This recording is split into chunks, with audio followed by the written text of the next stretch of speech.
Hi. Can you hear me okay now?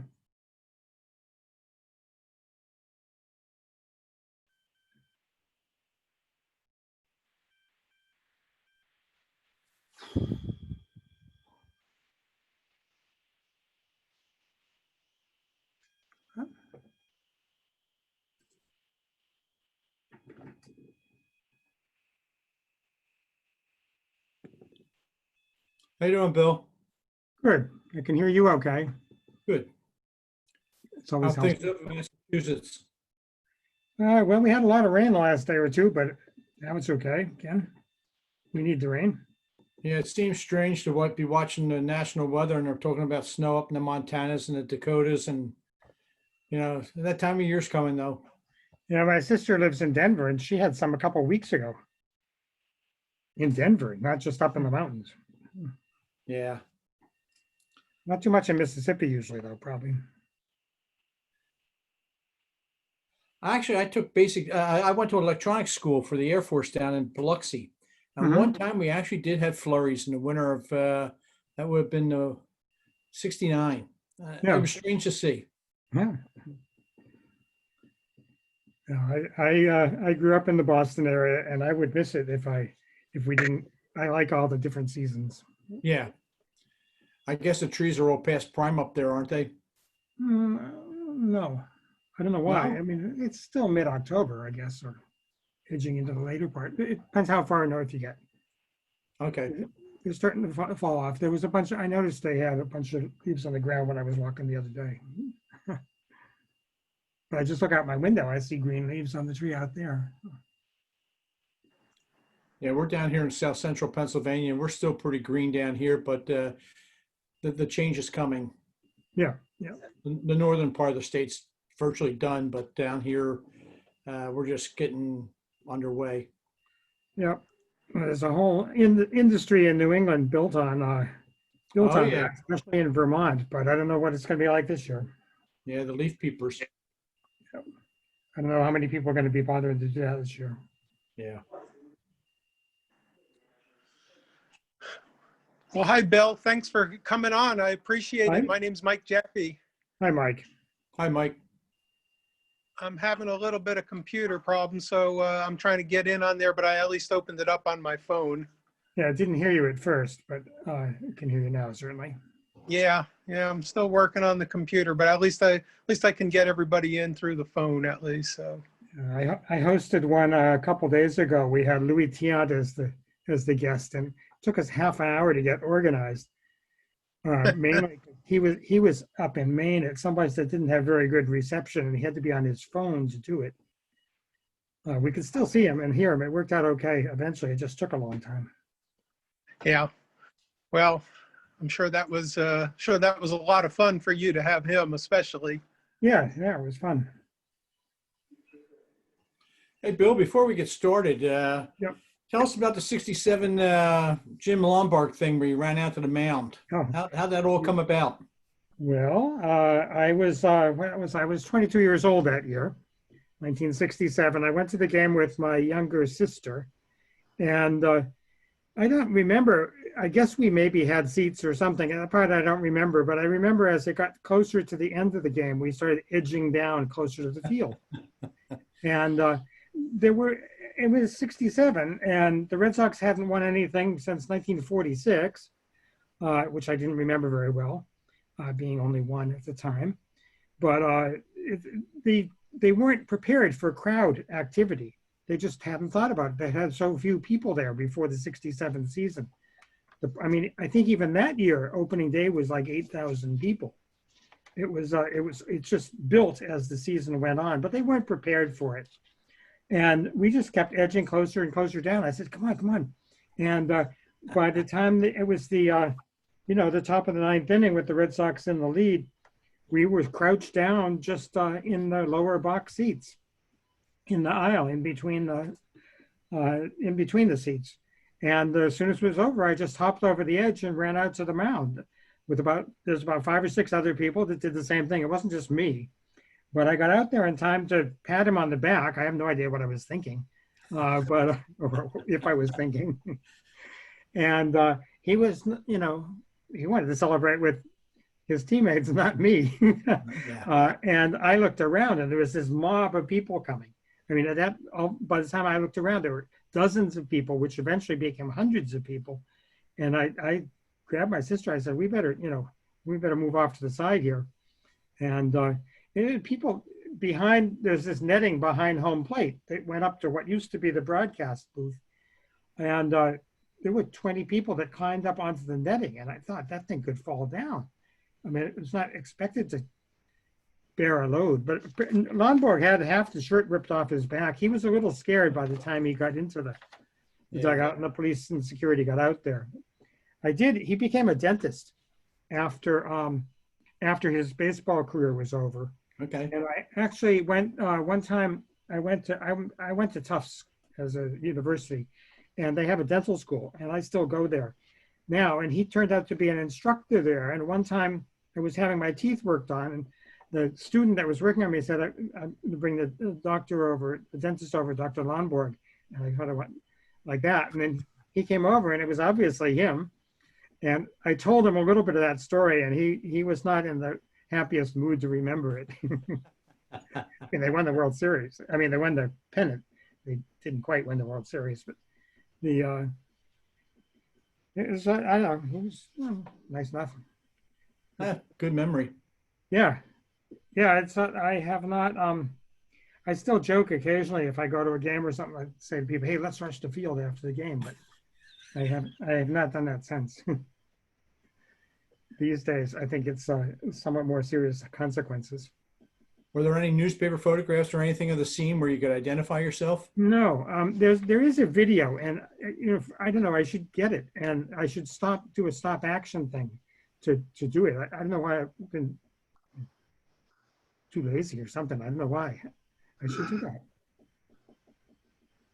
Neat. But it's a good memory. Oh, I have yeah. other memories over the years too. I did go to a few games this year, actually, with media credentials, because they know me over there. And so, I did joke a couple of times the same thing. I said, if we rush on the field right now, what'll happen? Because there was no security. I mean, there were some security people there and so forth, but I wasn't about to do that. Everybody was so well behaved because nobody wanted to screw things up for the games. But it's fun to think about anyhow. Somebody did climb in to one of the games at Fenway Park. I don't know if you heard about that. No. During late in one of the games, somebody climbed over the fence from behind in left field, that huge fence. I don't know how they did it. And they all of a sudden showed up in center field, and they were standing up on the thing there, and they had to stop the entire game because the umpires saw this guy up there. He was doing push-ups on the top of the wall, and they stopped the game for about 15 or 16 minutes until security get out there and talk him back, because where he was, he could have fallen onto the field and probably died or been really seriously injured. But I never found out what happened to the guy. He was taken in, but what really happened, I had to make a note of that. Find out what happened to that guy.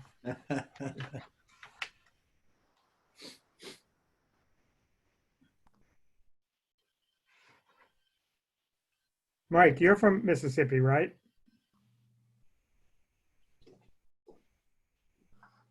You're muted. You're muted again.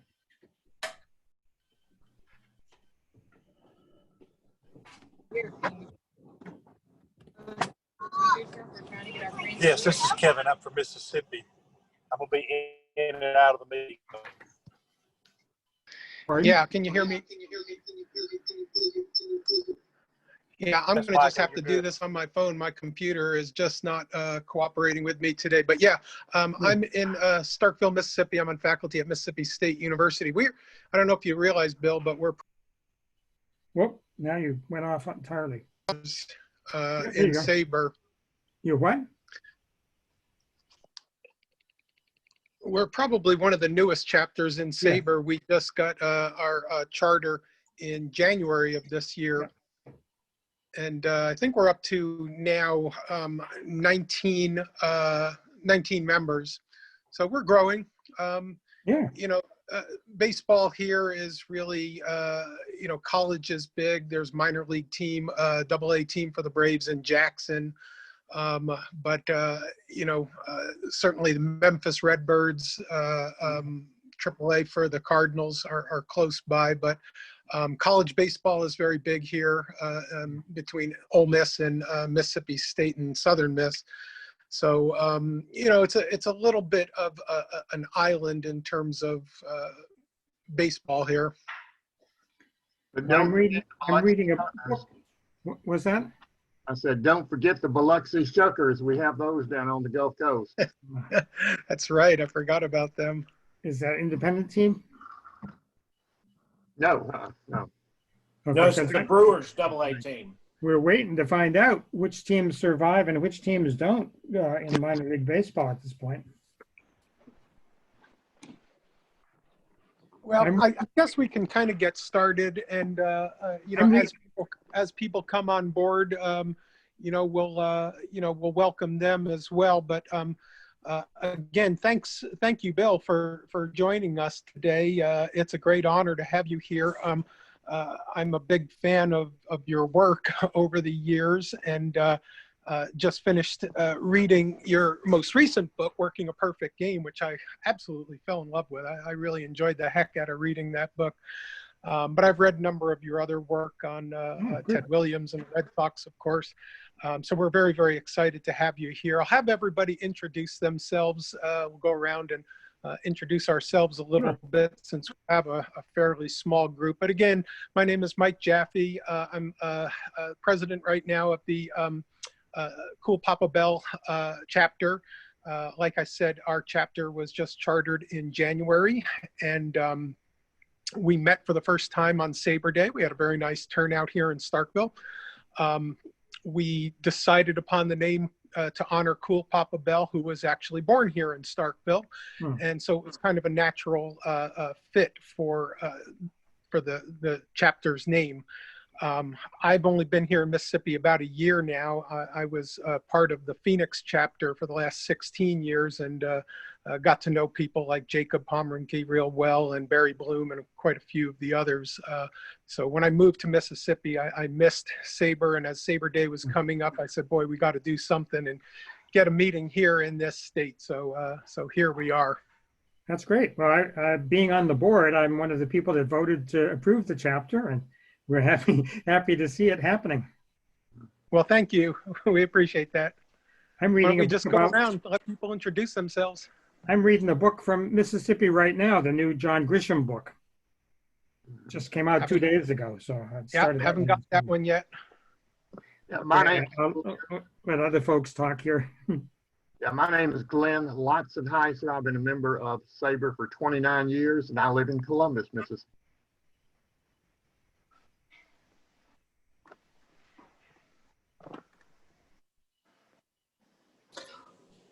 Okay, I'm Marcus Lee. I've been a long-term member of SABR and one of the members of the Cool Papa Bell group here. And first of all, I'd like to thank Mike a lot for starting this group. And it's the first time I've been able to be kind of an active part of one of the chapters. So it's really nice. And I'm down here in Biloxi, where we have the AA Shuckers, who I know you mentioned a minute ago, but they are the AA team for the Brewers in the Southern League, the same league that the Mississippi Braves, the AA Braves team is in. So I'm glad to be here. See some Reds banners in your background there. Yeah, I'm a big Reds fan. That's my team. I'm Frank Collins. I'm from Central Pennsylvania. I've been a member of SABR since 2014. And Marcus, I spent a year in 1969 down at Keesler Air Force Base down there in Biloxi when Hurricane Camille went through. But I've really been enjoying this this pandemic has kind of put us in a unique situation with this SABR Virtual. I've really enjoyed it. I've met a lot of nice people around the country in these different chapters, and attending their meetings has been great. So if there's been a plus to this pandemic, it's the fact that we've all been able to get together and kind of know each other. I've seen Bill in a lot of presentations and other meetings, and it's just been a very positive aspect of this pandemic. I agree.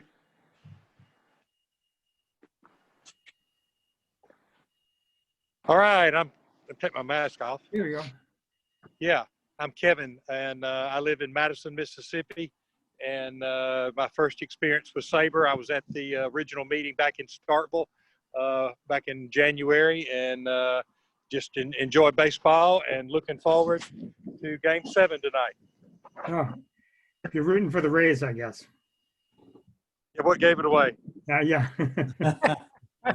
Actually, though, I do. I know Hunter Renfro's father-in-law very well, Hmm. and so I was glad to see him. I said if we're going to lose, I'm glad to see him have a good game the other night. Yeah. I don't think you need a mask on the internet typically. Well, I'm just about to go in a restaurant. My granddaughter's wanted Yeah. to go, so I'm gonna be in and out of the meeting. Okay, good. Well, And how about you, Meredith? I know you've been to a couple of our other virtual meetings as well.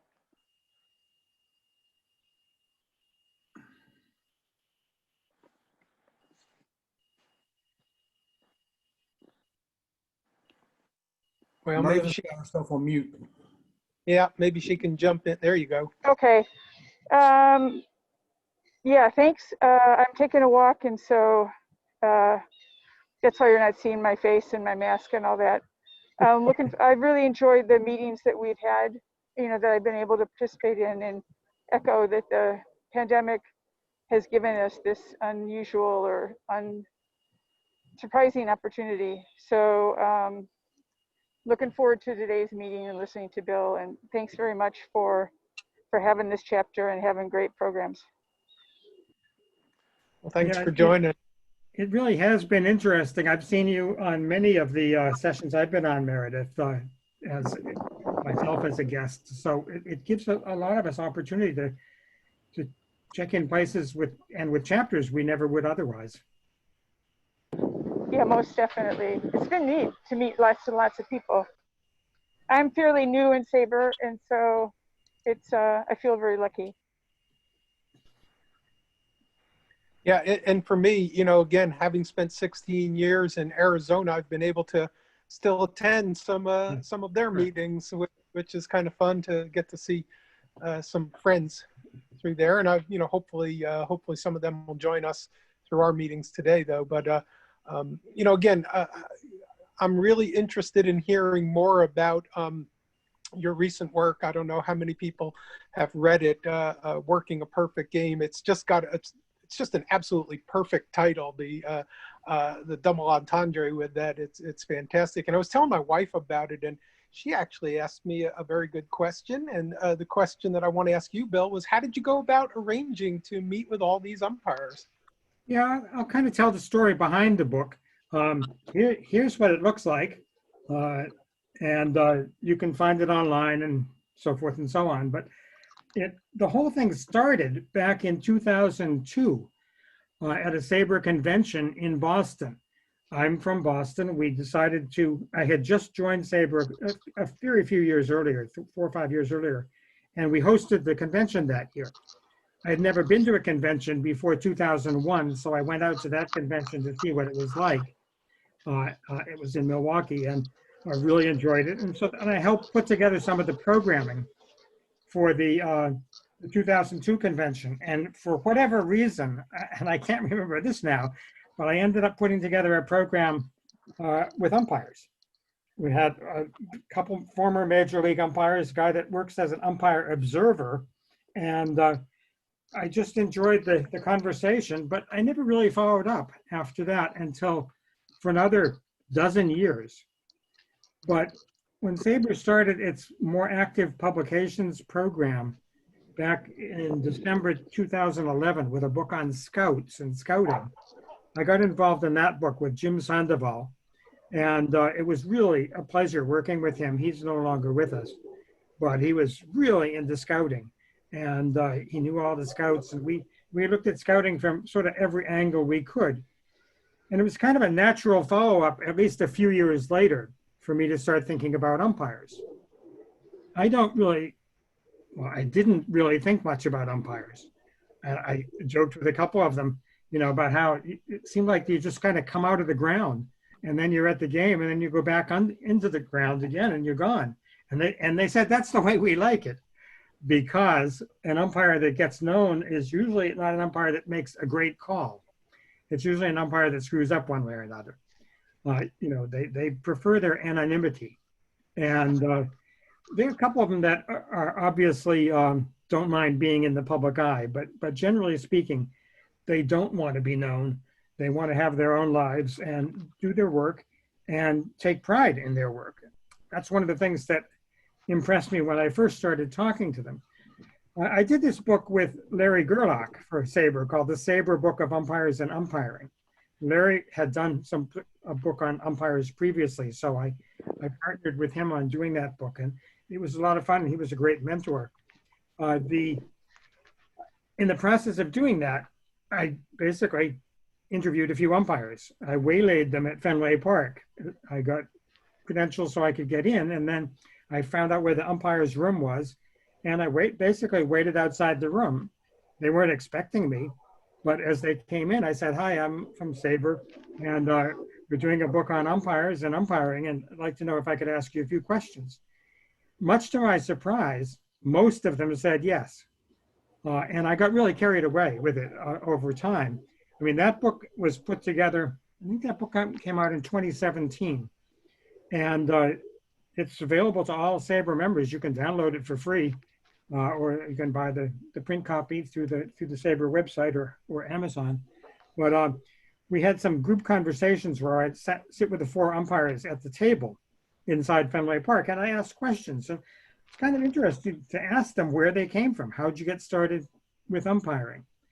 They have totally varied backgrounds. Their parents did all kinds of things, from court reporter to police to art teacher. I mean, they had all kinds of backgrounds and much was the case when I asked most of them what you would do, what do you think you'd be doing if you weren't umpiring? It was the same array of occupation, a lot of law enforcement, which makes sense. A lot of them thought they might have ended up in law enforcement one way or another. But I interviewed, there's 76 major league umpires at any given time. I interviewed 72 of them. Now, some came and gone. Came and went. Some came and went during the course of my 4 years of research, but basically almost everybody was willing to talk to some degree. Some of them had more time than others. I went to most of the games, and they'd be in for a 3-game series. I'd often say, I know you probably don't have much time today, but maybe we can talk tomorrow. And so the pressure wasn't on them to just sit down and stop everything. And the first day back in a ballpark is one thing, but once they've been there overnight, maybe they came in 10 minutes early the next night so they'd have a little time to talk. And then I followed up with some at great length over the phone afterwards. But it was refreshing talking to them. Only a very few of them just declined for one reason or another, and they didn't have to explain themselves to me as to why they didn't. They just didn't want to. Personality issue. Maybe they had a bad experience once before. It's hard to know. But Vic Carapazza was one of the guys I did talk to, but I knew that his father-in-law had been Rich Garcia, and he's one of the umpires that had resigned during the time that they all resigned as a work union organizing technique. They ended up getting relieved of their positions, most of them. But I knew he didn't want to talk about his father and just get his father-in-law and get asked all these questions. So I said, listen, I'd like to talk to you. If you just want to say, any questions about Rich Garcia, we'll just put to the side and we won't get in there. And then he was, more willing to talk. So it was a matter of kind of sensing where people were at and trying to do it. I was a pretty shy kid growing up. And just the idea that I would end up approaching total strangers and asking them to do an interview, I never would have believed. But now I've become adept at it, I guess. And it was very rewarding because, and I was really surprised in general. There was a point a couple months into doing the research that I gave the book a tentative title that I joked at with a couple of the umpires. Umpires are people too. And that shouldn't be a revelation, but a lot of people, they don't think about umpires. They're the men in blue. Some people yell, "Hey, blue." I mean, they don't even say, "Hey, Jim," or, you know, whatever their name might be. Maybe they don't know their name because they're just somebody in a uniform. And they do tend to show up and then disappear. I think there's maybe 2 umpires today that are recognizable to most people. Joe West and Angel Hernandez. Beyond that, if you were to see an umpire, and the context matters too. I mean, if you ran into Joe West and you were sitting on a train and there was this other guy sitting on the other side of the train, you probably wouldn't recognize him there either. But he's the only umpire I ever saw ask for autographs as he came into the park, because some of the people recognized him and just asked him for an autograph.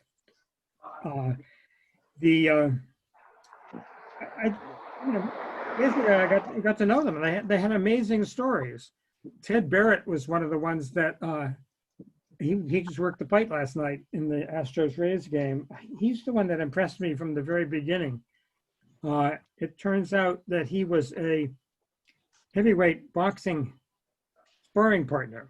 He was sparring partner with Mike Tyson and Evander Holyfield and 3 or 4 other heavyweight boxing champions.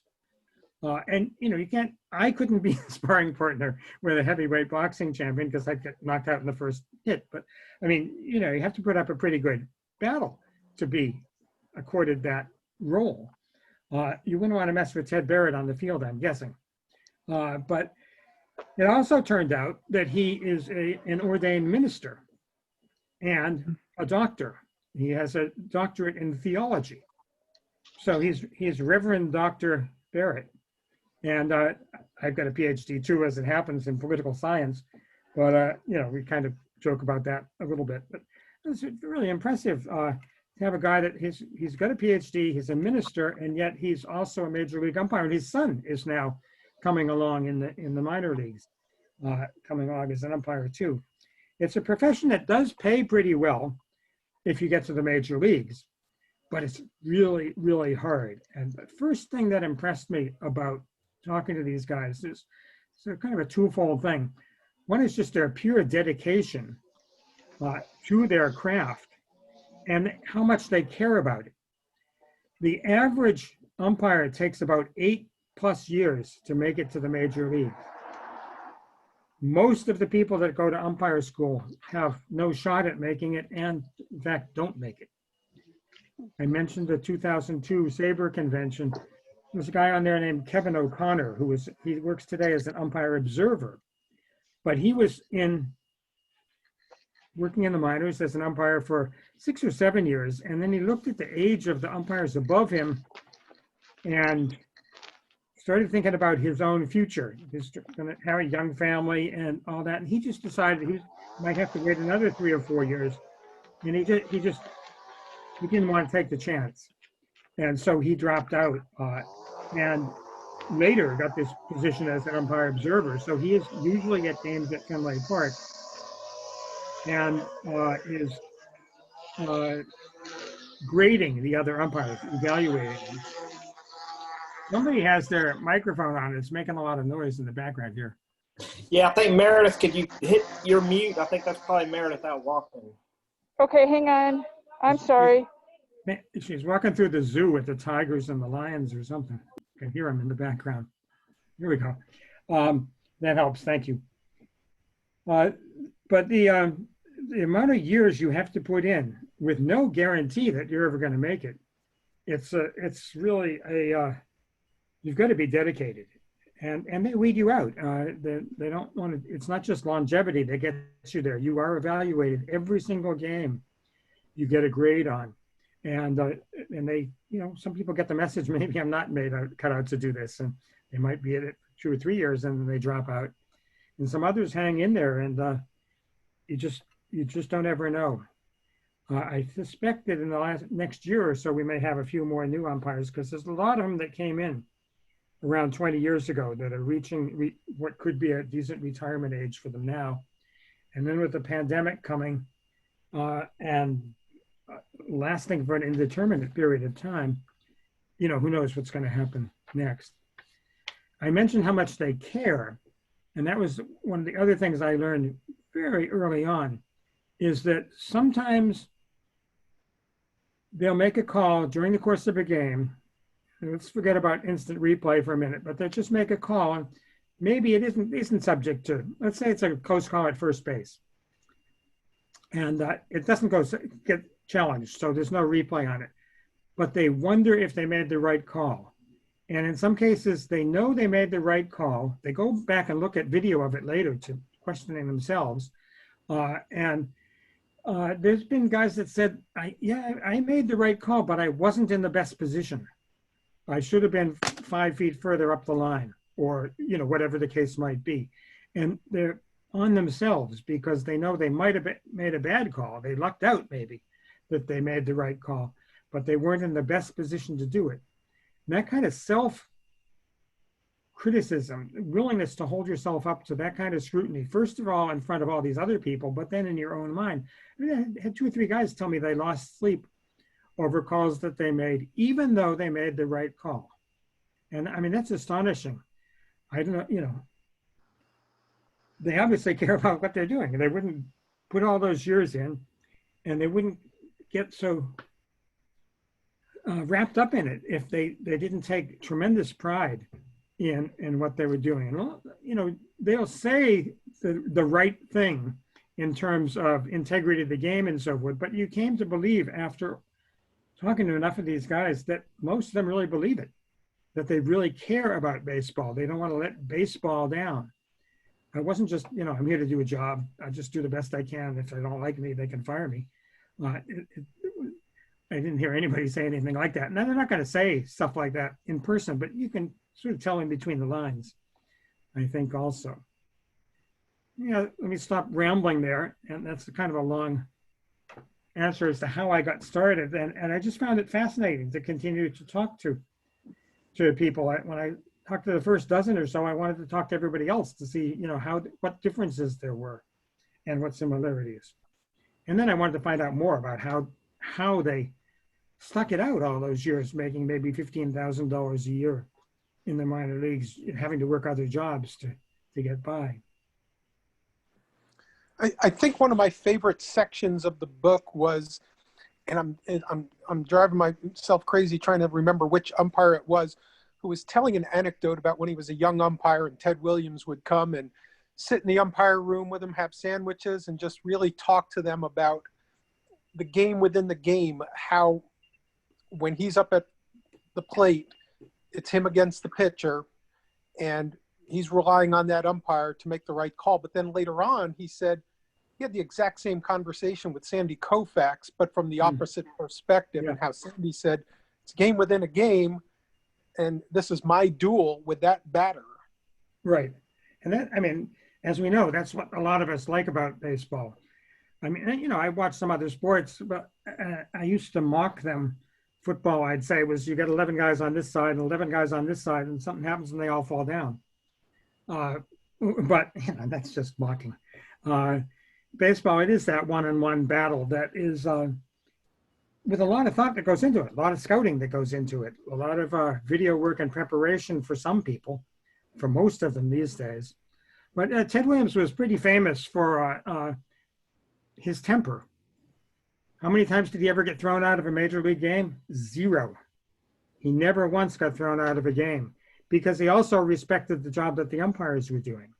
And I had done a couple books on Ted Williams, and one umpire that I'd talked to 20 some years ago for the first book said that Ted Williams was the only one that would come around at the end of the season after the final game. He came, typically would go to the umpire's room and just thank them for working the season. I guess he had nowhere else to go that day or whatever, but he took time out to go talk to the umpires. And I don't remember who it was either, Mike, but there was this one guy that said that Ted came in several times and he sometimes brought sandwiches for them, because the players had better food than they gave the umpires or whatever. But, you know, he came in with some Cokes or something. They sat down and he just wanted to get away from the press and any other adulation and talk to people that were workers in the game like he saw himself. he could relax more with them than having to be out there with some reporters asking him questions and or fans just fawning over him or whatever. But yeah, never once thrown out of a game for a guy that was such a spark plug in some ways. Bill, when he Yes. would do that, was there any frowning by the league about the fraternization with the umpires and a player? I don't think he did it that much during the course of a regular season. I think it was spring training or this final game of the year. I don't think that he did that. But the umpire I talked to way back when, he said, he wouldn't show you up at the plate. There was a famous Yogi Berra quote where Yogi complained to the umpire. He said, that was a strike. And the umpire said, if Mr. Williams did not swing at it, it was not a strike. He had that reputation and he earned it. I mean, rookies don't get that reputation. He was a brash kid from California, but he walked 109 times in his rookie year. I believe that's still a record for walks by a rookie. And he knew the strike zone, Ted Williams did. And the umpires learned that too. And so he developed a reputation. Yeah, I don't think he did that during the regular season that much, if at all. Bill, let me ask you a question. Do you ever foresee the time when there will not be umpires on the field in a major league game, that everything will be done electronically? Robo-umps? Yeah. I don't know. I think there'd have to be at least one umpire on the field, maybe two just to protect the other one, in terms of transmitting information. It wouldn't be too surprising. I mean, they're trying it at some of the independent leagues and some lower level minor leagues, I guess, have experimented with robot umpires. If we can, as we did 40 years ago now, put a man on the moon, we ought to be able to have radar configured in such a way that you truly can tell if it was a ball or a strike, a three-dimensional radar setup. Apparently, it's not that good yet, the systems that they have. But I don't know, I sort of hate to see it, but it might make the calls more correct. They do, such evaluation as they do indicate that today's umpires working the plate get 96, 97% of the calls right. But then, that means there's a few that are wrong, and maybe that's okay. We're all human. The batters are human, the pitchers are human, and umpires are human too.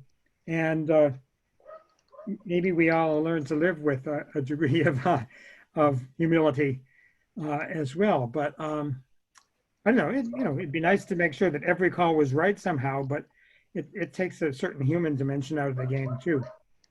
Actually, Jerry Davis's wife told me that when replay came in, she had the same reaction that I had. It's going to cut down on all the exciting arguments with umpires, and it really has.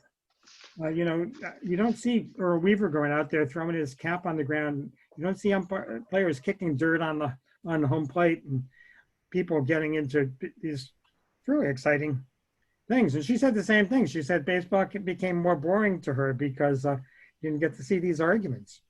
And you just do this now. Yeah, I know. It's like, that's exciting. Okay.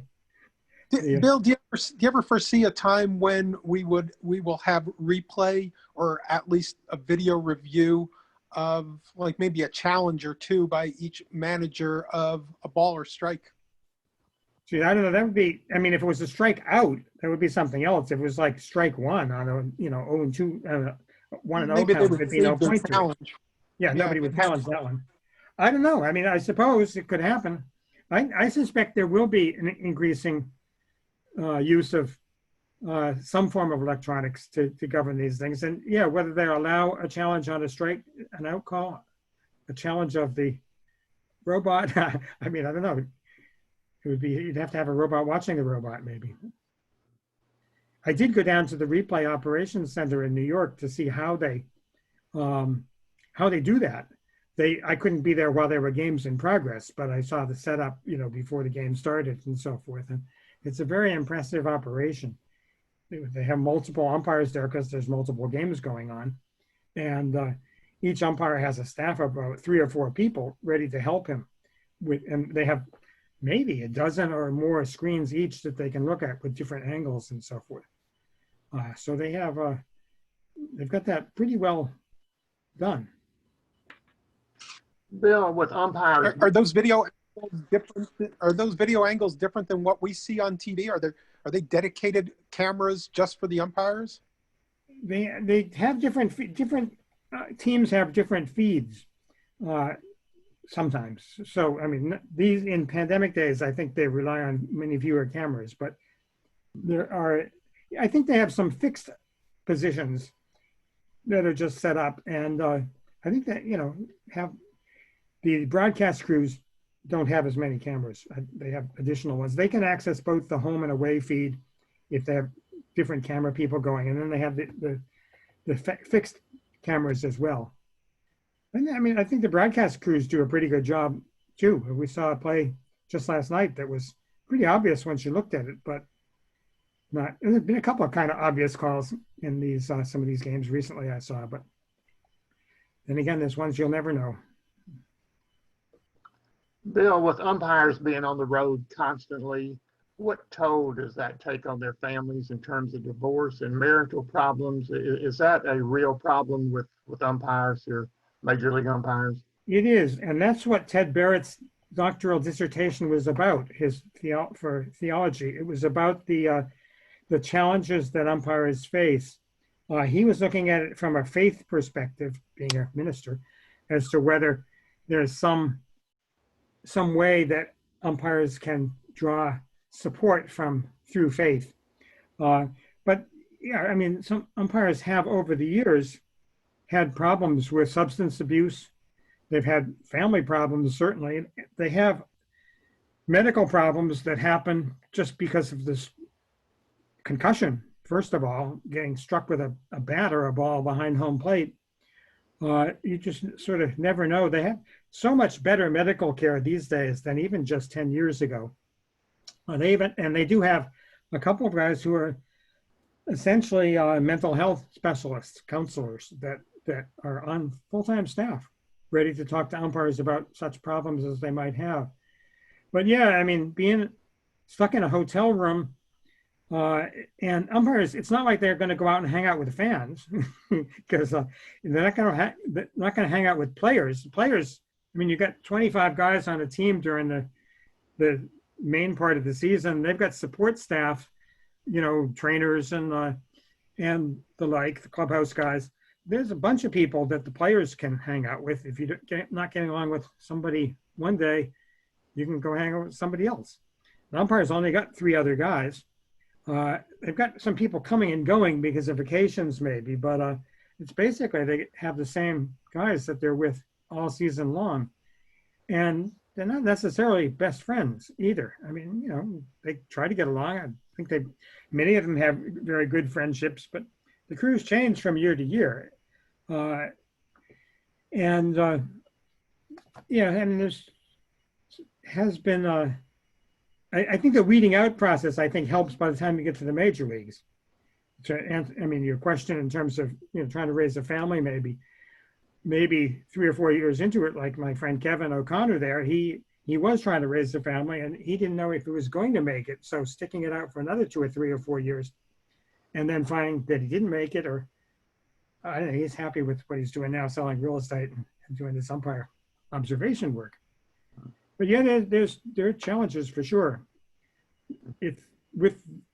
We see each other right now through Zoom, that's helped. There's FaceTime, and there are other ways that have been around for a few years that people can look at each other, and so that helps because you can, when Chris Guccione had a baby while he was umpiring a few years ago, and so he could wave to his child and so forth on the screen. It's it's better than being just on the phone or something like that. So, Bill, I haven't had a chance to read your book yet, but was there much discussion with the umpires that you talked to about fears of losing their job or recriminations about poor work done with their calls? With all the technology now, there's so much that they can grade the umpires. I know that's been a big push, is grading the umpires. And you hear certain umpires, like Angel Hernandez, is frequently criticized as being one of the poor umpires. Is there some fear that with the technology and video that some of them's jobs could be in danger? Not by the time they reach the major league level. First of all, they've been weeded out for the most part. I know that he has that reputation, but he's in no fear of losing his job. He's suing Major League Baseball. In fact, Right. There's a lawsuit Right. going on for discrimination, not for job performance, but as a Latino in the game. And Right.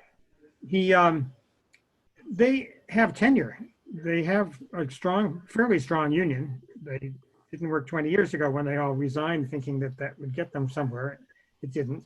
But they still have a pretty strong union, and they have a contract. And they don't mess up for the most part. I mean, they're all, I don't know what kind of grades you all got in school, but they're all getting in the 90s. They're all getting A's. Maybe once in a while they have an A- game or a B game even. But overall, they're all in the 90s almost all the time. So they're not really worried that much about it when they get there. It's self-criticism that's been bred into them over the years that is what haunts them. It's something they've learned, not because they're in fear of getting a bad grade one day, but they just have, you develop a pride. Fear as you work your way up, your year or two out of umpire school or something. Yeah, I mean, that's got to be really scary. And those are some of the people, when I talked about the umpires that didn't want to talk to me, a lot of umpires, call-up umpires, preferred not to talk. And I immediately said, that's okay. I understand, because they might be afraid they'd say something in an interview that could come back to hurt them in some way. They didn't have the job yet as hired to the major league staff. Some of them were quite happy to talk, and that was fine. I was happy enough. There were enough of them that I was able to tell several of their stories. But the minute anybody indicated any hesitation, I said, no, don't jinx it. Don't jinx yourself. Right. One guy was John Tumpain is working the series now between the Rays and the Astros. And I happened to be at Fenway Park the day he got hired. I've got a whole chapter in the book about when they first got the call. And some of them would just break down. One of them was in a restaurant, and he just started sobbing at the restaurant. The people coming over and saying, "Are you okay?" And he said, "Yeah, I just got hired as a major league umpire after 9 years of trying to get the position." But and guys like Joe Torre, who used to be head of umpires, he'd play jokes on him, like calling him up and saying something when he was going to tell them that they were hired, but he'd play some kind of joke on him first, to mess with them. But John was he came into the ballpark around 5:30 or so for 7 o'clock game. They usually get there about an hour and a half before the game, and I had heard from Kevin O'Connor upstairs who I talked to. He said that John had just gotten the job that day. He'd been hired, and so I was able to greet him and say congratulations. And I said, when did you find out? He said about 1:30 this afternoon. I said, so like 4 hours now? He said, yeah, he's still on a cloud. And it was kind of exciting to see the guy that day that they got the call. But yeah, I don't think they worry too much about that when they get to that point. Well, one of the more, you don't want them to be working out of fear and so forth. You want them to be judicious and settled and so forth. One of the more interesting themes that I recognized through the book was how oblivious the umpires were to who won the game, what the score of the game was, if there was a no-hitter going on. Kerry Woods striking out 20. He said, yeah, I remember there was a lot of strikeouts. I just wasn't keeping track of those things. It was fascinating. Yeah, the home plate umpire has to keep track of who's in the game and who's not in the game from pinch hitting standpoint and so forth. But they might glance up at the scoreboard occasionally, I suppose. A couple of them said that they heard there was extra excitement in the crowd, and they'd glance up and say, "Oh, there's no hits in the 7th inning." But they're not keeping score like some of us might do. They don't have a broadcaster telling them something in their ear the whole time. They're going play by play. They have to know if there's 2 outs, of course, because the next out is going to be significant. in a way that the first out wouldn't be. The different things happen with a different number of outs. But yeah, they some of them said it was even common that if you ran into them an hour or two after a game and asked them what the actual score was, they could tell you who won because they could know whether they had to work the bottom of the ninth or not. But and you know, whatever, they knew who won the game usually, but often they couldn't tell you it was 5-3 or 6-1 or whatever the score happened to be. Maybe it was 19-0. They would remember that one because it was so unusual. But I thought that was kind of refreshing in some ways that they their job is play by play, call by call, to make the right call, to be in the right position. They have to know, like I said, if there's 2 outs, you're going to stand in a different place. I try to watch a game. When I watch a game live these days, I try to watch the umpires. I can't keep my mind on it because I'm watching the game take place. Too, I should go watch games where I don't even care who's winning one way or the other, and that would be easier. But to see the rotation about, you know, there's a runner on first and there's 1 out, they're going to stand slightly different positioning than if there's a runner on first and 2 outs, or a runner on second and 2 outs, because they've got to anticipate the play wherever it might eventuate. I did ask most of them, did you have a favorite position to work? And a lot of them said home plate because that's where you make your money. That's where you're engaged in every call, and you have to be, you know, completely on top of things. But a couple guys said, I like third base because it's the day after you work the plate in the typical rotation. You know, you work first base, then home plate, then third base, then second base. And so it's kind of like, it's not exactly a night off, but after the intensity of working home plate for a whole game, there are fewer plays at third base than pretty much anywhere else. So it's just a little bit easier. I kind of, my joking one guy said, a couple guys said they like second base because you move around a lot more.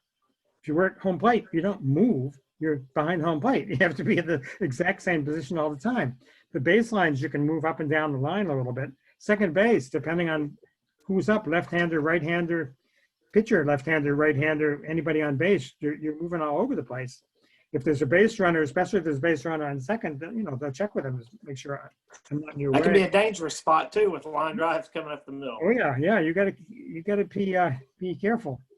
But yeah, I joked with him. I said, I bet the place you like to work the best is out the right field line or out the left field line because that means you're in the playoff game.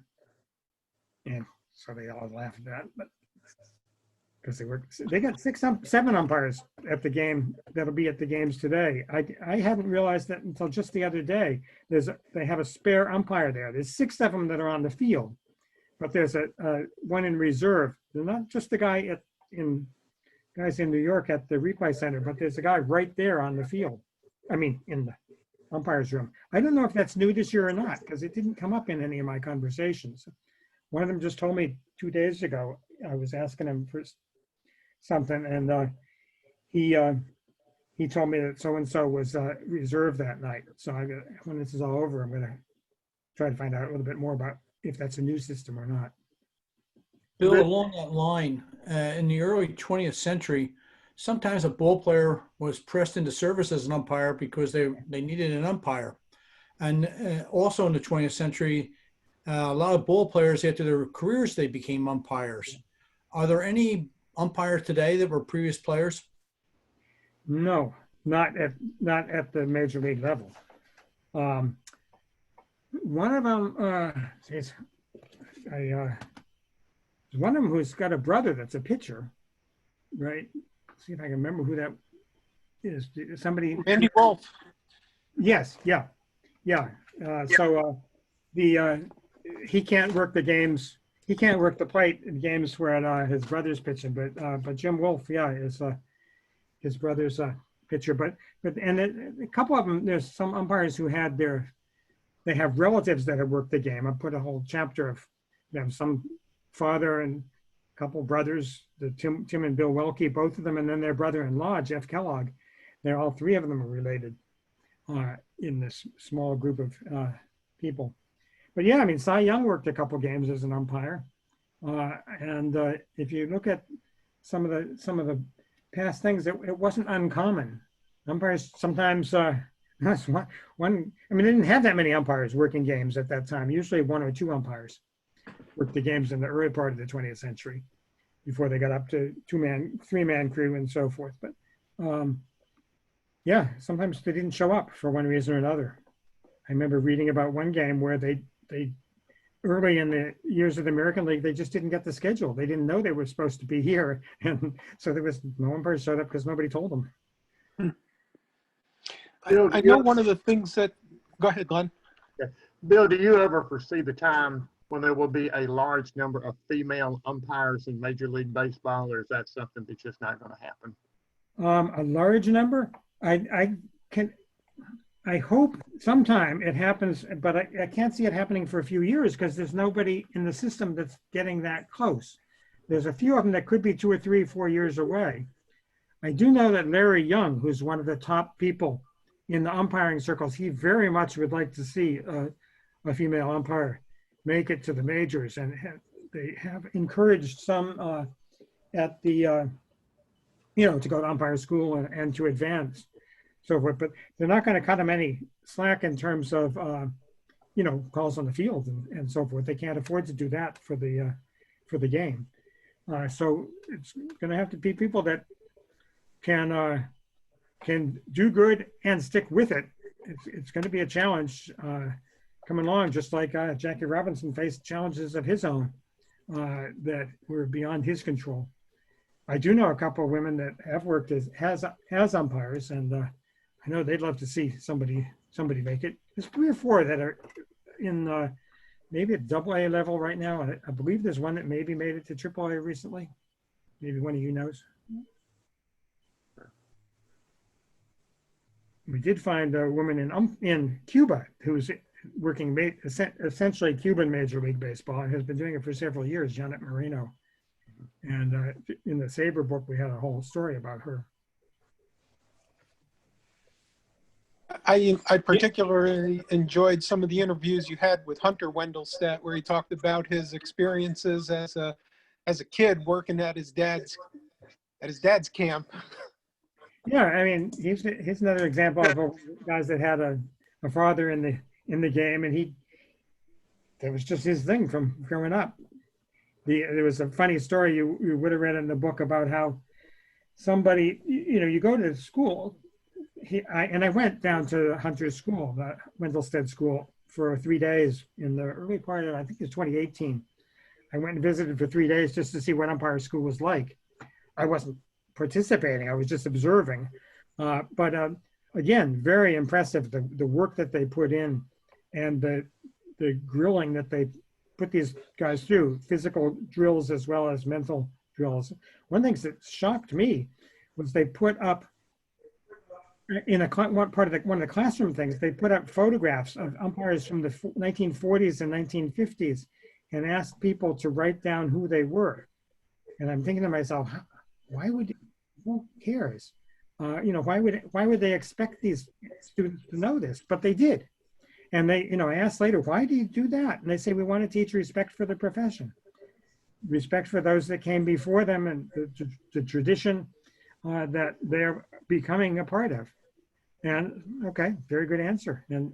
But 80% of them knew who these guys were. But yeah, I mean, umpire school was pretty impressive. Bill, do any of them, aside from umpire school, do any of them run fantasy camps utilizing like high school or college teams? For people like us who maybe want to go down and experience it for a couple days or a week. Sort of I don't know. You mean being an umpire? Yeah, we run like an umpire fantasy camp where you go down and play the part of the umpire, just like in baseball teams, they run fantasy camps for being a player.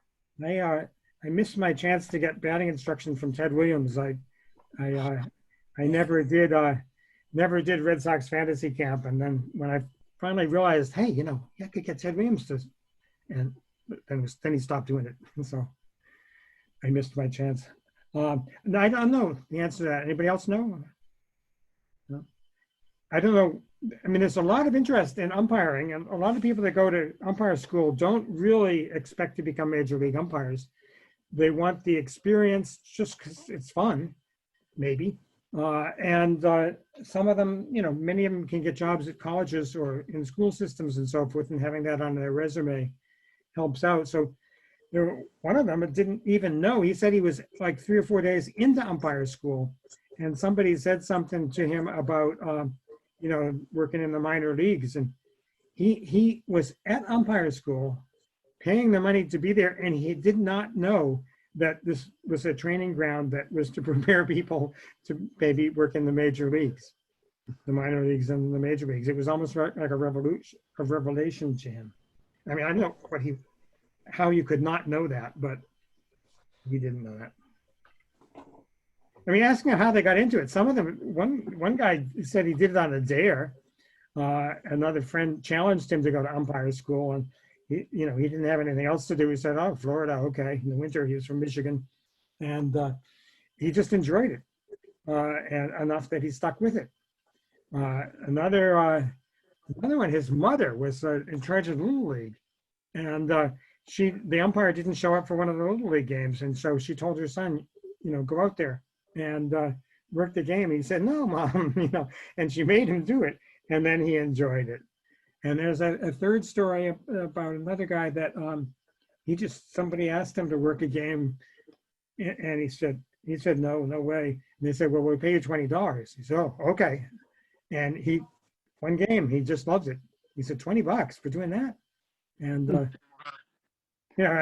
lot of these guys, when they started out, they weren't getting $20 a game. Some of these older guys, they were getting $1 or $2 a game, but they were professional umpires, getting paid for it. I got a kick out of the fact that, a lot of these guys had played baseball when they were younger, and seems like most of them were catchers at one time. Well, it helps, I suppose. Get to know the strike zone a little more and get not intimidated by being behind the plate and having a baseball thrown at you 90 some miles an hour maybe, and have it even worse, having it fouled off the bat, banging into your helmet and so forth. Yeah, Bill, as baseball fans, we like to talk about who we think are the greatest players of all time. In your mind, have you come up with any kind of list as to who you think are the great umpires of all time? I didn't try that. There are 9 or 10 of them in the Hall of Fame for various reasons, I'm sure. Joe West, of course, is very close. If we have a season this coming year, he will have worked more games than anybody else in the major leagues. He will set that record. He was due to set it this year, but with the 60-game season, he lost out. So he's got to go out and work another year to get there. But it's a changing profession too. So the kind of things that you had to do once upon a time, some things are easier these days. I think you would think that, and maybe at first many umpires didn't like the idea of instant replay, but it does take the pressure off. I mean, you wouldn't want to there was that game that SABR went to, what was it, San Diego, that the first base umpire was overruled 3 times. Anybody from this group at that game? The first base umpire 3 times, there were challenges, and every single time he was wrong. I mean, it's got to be his worst game ever. Humiliating, really. But he was he didn't lose his job. He just had a really bad day. But I don't know. I lost my train of thought there. Sorry.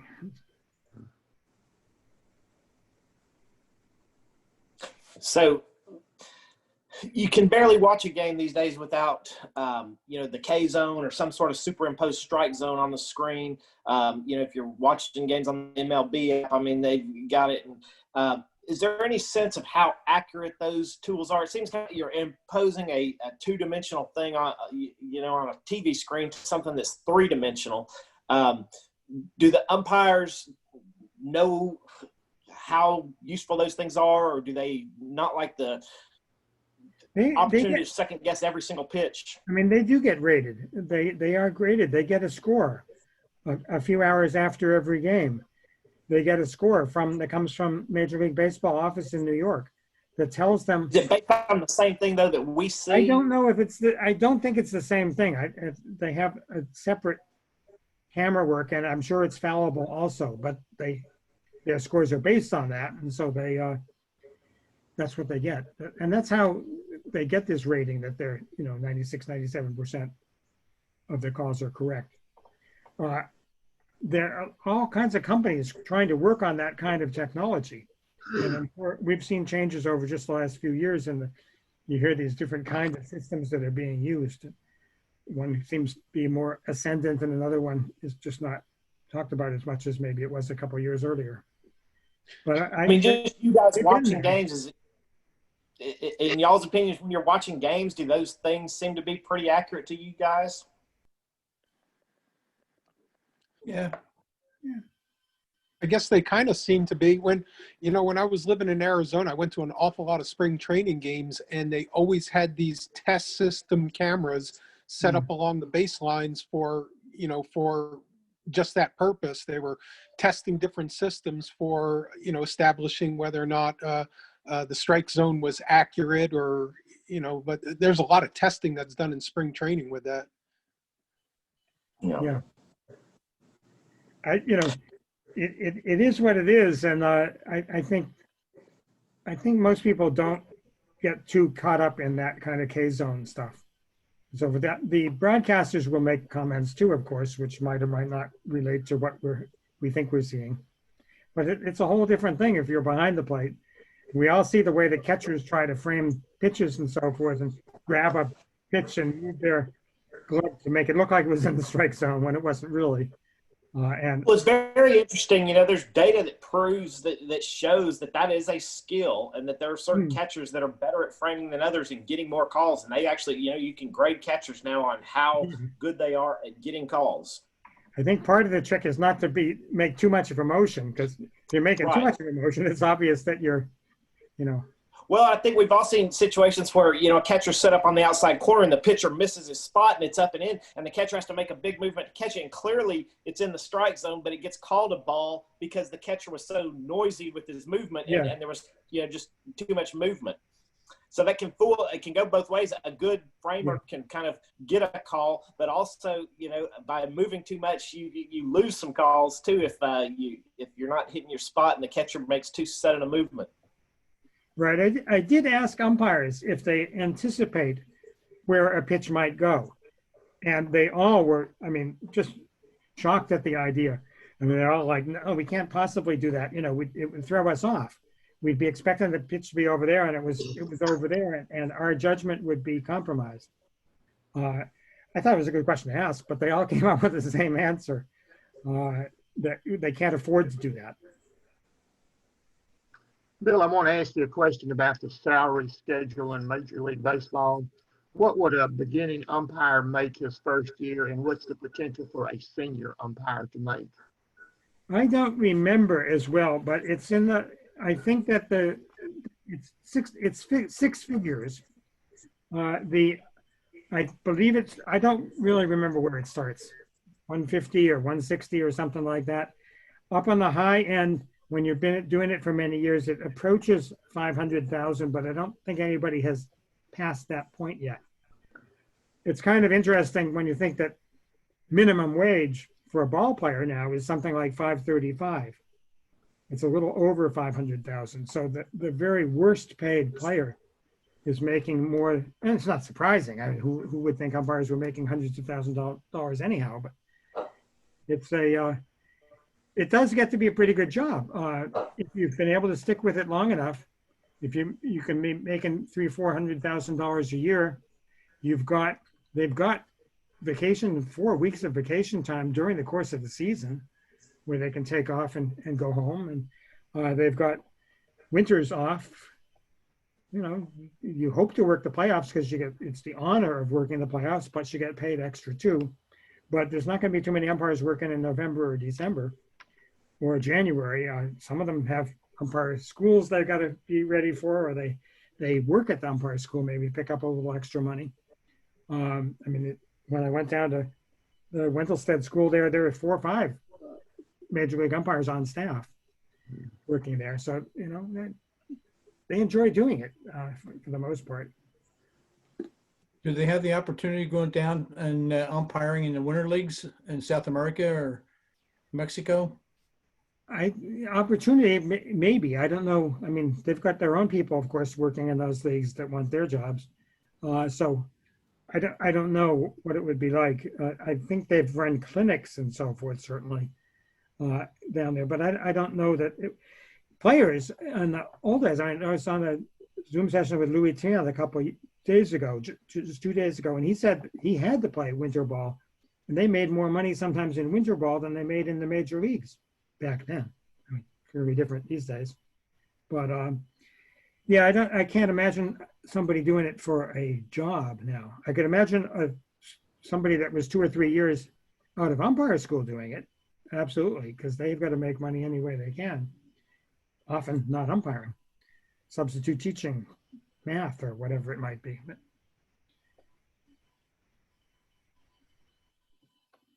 But I can see. Well, I'll tell you what, we've been on here for about an hour, and I don't want to take up all of your day, Bill. Anybody else has any other questions for Bill Nowlin? We'd certainly love to hear them. But otherwise, I would like to thank you, Bill, for joining us today. If anybody hasn't read this book, I strongly recommend it. It's a fun read because it really, from a literary device, it's Bill and these umpires just bantering and interviewing, and it's a great read. Half the book is really just straight up interview. The other half is more anecdotes than anything else, and just a great book. I enjoyed the heck out of it. I learned so much. It's just a fun read. What's the name of the book? Working a Perfect Game. Yeah, Working a Perfect Game. And the reason behind that, it was Tony Randazzo that said that his goal as an umpire was always to work a perfect game.